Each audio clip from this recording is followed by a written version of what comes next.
मेरी इस वीडियो को हर औरत लाजमी देखे और अपनी बकिया ज़िंदगी में तब्दीली लाने की कोशिश ज़रूर करे। अल्लाह पाक हम सबसे और हमसे राज़ी हो। इस कहानी की राविया एक खातून मुबल्लिगा हैं जो कि कसीम शहर में गुस्ल मैयत डिपार्टमेंट की भी रुकन है। वो कहती हैं किसी मदरसे की मिडिल लेवल की एक तालबा का इंतकाल हो गया। उस बच्ची की उम्र अभी थोड़ी ही थी। वो जवानी की दहलीज पर कदम रख रही थी। उसका नाम नौफ था। जब उसकी वफात हुई तो उसकी माँ और बहनें उसे मेरे पास लाई ताकि मैं उसे गुस्ल दूं और कफन पहनाऊं। शिद्दत गम से उसकी माँ का रो रो कर बुरा हाल था।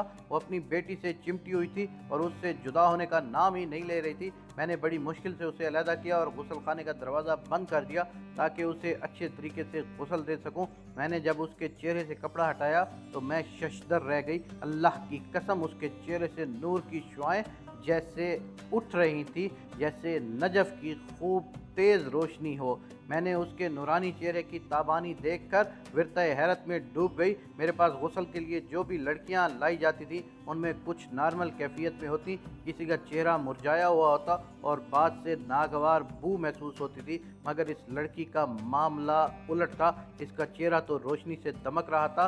दौरान गुस्ल मैंने देखा कि महसूस हो रहा था कि उसके दाएं और बाएं हाथ की शहादत की उंगली भी उठी हुई लगती थी, जैसे तशद्दुद में उठाई जाती है। मैंने कहा, हो न हो ये एक पाकीज़ा सीरत लड़की है जिसे अल्लाह ने इसके किसी अमले साले की वजह से इज्जत और तकरीम से नवाजा है। मुझे उसकी खुशकिस्मती पर रश आया। मैंने उसकी माँ और बहनों को खुशी की मिठास में डूबी कदरे बुलंद आवाज़ में बुलाया और दरवाज़ा खोल दिया। उसकी माँ और बहनें दौड़कर गुस्ल खाने में आईं। मैंने उसकी माँ को मुबारकबाद दी और उन तमाम हैरत अंगेज़ बातों से उन्हें मुतला किया जिससे मुझे दौराने गुस्ल वास्ता पड़ा था। उसकी माँ ने अपने तमाम मादराना जज्बात निछावर करते हुए उसकी पेशानी को चूमती रही और बिलखुसूस अपनी बेटी की नमाज की पाबंदी का तस्करा किया।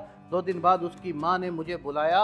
उसने मेरा शुक्रिया अदा किया और कहा, मैं आपको अपनी बेटी नौफ के कपड़े और उसकी पर्सनल चीज़ें भिजवाऊंगी, क्योंकि आप गरीबों और मस्कीनों के घरों को भी जानती हैं, इसलिए आप उन्हें मुस्तहकीन तक तकसीम कर दीजिएगा। मैंने कहा, मुझे कोई एतराज़ नहीं, आप उसकी तमाम चीज़ें मुझे भिजवा दें, मैं उन्हें तकसीम कर दूंगी। जब उसकी अशिया मेरे पास पहुंची तो वो 4 कार्टन में पैक थी। मैंने पहला कार्टन खोला तो उसमें उसके नकाब और अबाए थे और सब के सब लंबे चौड़े और ढीले ढाले थे, ना वो तंग थे और ना ही बारीक और ना छोटे। मैंने दूसरा कार्टन खोला तो उसमें उसके कपड़े थे, वो सब भी पूरे बाजुओं वाले, ढीले ढाले और मुकम्मल जिस्म को ढांपने वाले थे। सब लिबास इंतहाई सादा थे। वो शौक और भड़कीले नहीं बल्कि जाज़िब नज़र और बेहतरीन लिबास थे। उनका फैब्रिक बारीक नहीं था कि जिससे जिस्म नज़र आए। मैं जूं जूं कार्टन खोलती रही थी, मेरी हैरत में इजाफा हो रहा था। एक कार्टन में उसका स्कूल का सामान और उसके कलम थे। मैंने डब्बा खोला तो उसमें एक मुस्वाक भी निकली। मैं जान गई कि अपनी ज़िंदगी में ये नबी करीम मोहम्मद मुस्तफ़ा सल्लल्लाहु अलैहि वसल्लम की सुन्नत को निभा रही थी। इसके सामान में एक डायरी भी थी जिसके अक्सर औराक खाली थे।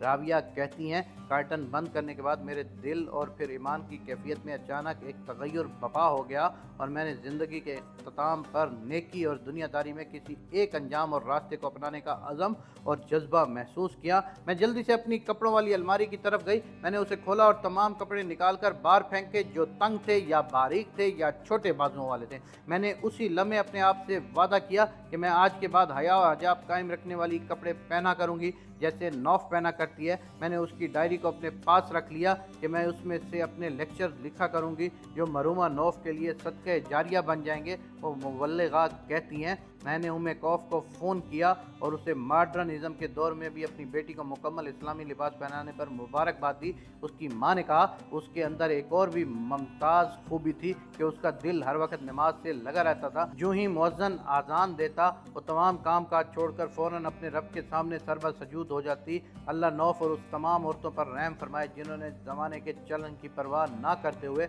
अपने रब की खुशनुदी की खातिर इस्लामी तालीमात के मुताबिक लिबास पहना और अल्लाह के अहकाम और सुन्नत का दामन थाम कर रखा।